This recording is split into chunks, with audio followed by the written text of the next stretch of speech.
sa piling ni nanay. Nais kong maulit ang awit ninang mahal, awit ng pag-ibig habang ako'y nasa duyan.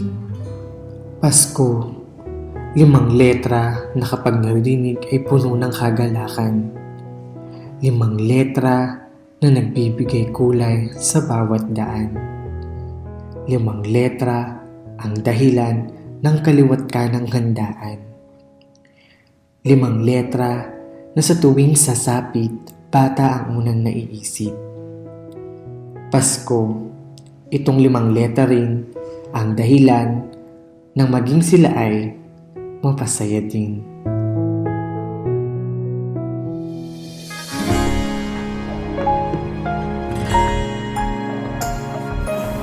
To have friends, to have visitors. I love that. I love that.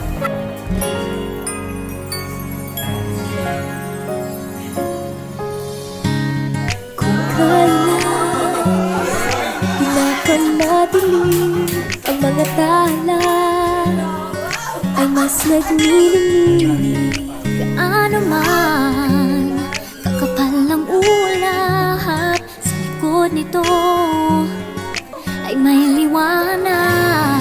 Ang liwanag na ito'y nasa ating lahat, may sinag ang bawat pusong bukas. Sa init ng mga yakap, maghihilom ang lahat ng suka.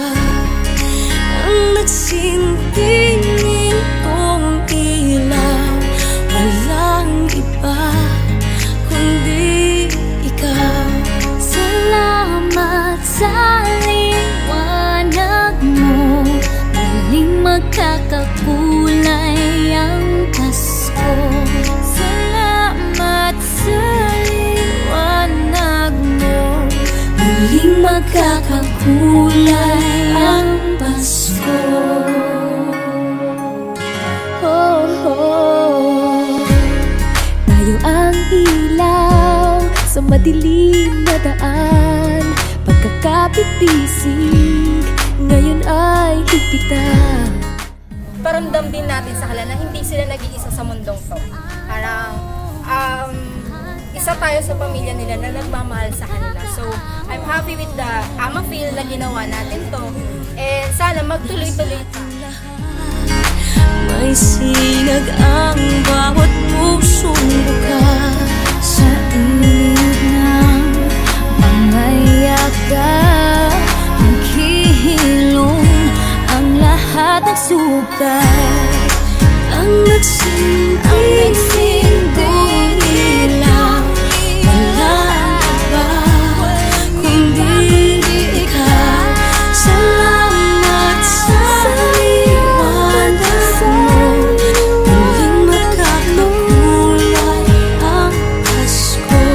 Salamat sa liwanag mo, muling magkakakulay ang Pasko.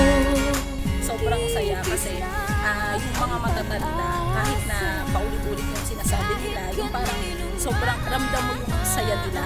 Nakatulad na nagbibidyo and then nagawa naman natin na kahit paano mabawasan yung pagkamis nila doon sa mga pagkain. Ikaw ang star ng Pasko.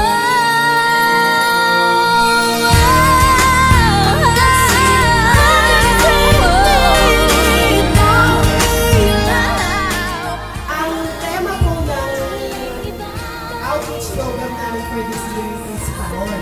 Significance ng parol sa Philippines, whether looking for Jesus Christ, unite ng parol yung Catholicism. In life, kayo po ay nagsilbing parol sa mga pamilya nyo. I think it's about time for us to give back. Sa sarili namin pamilya, we're doing that, and we want to share this blessing po na binibigay ni Lord Jesus sa amin.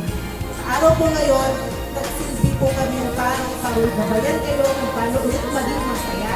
And joy sa buhay. Muling magkakakulay ang Pasko. Muling magkakakulay ang magkakakulay.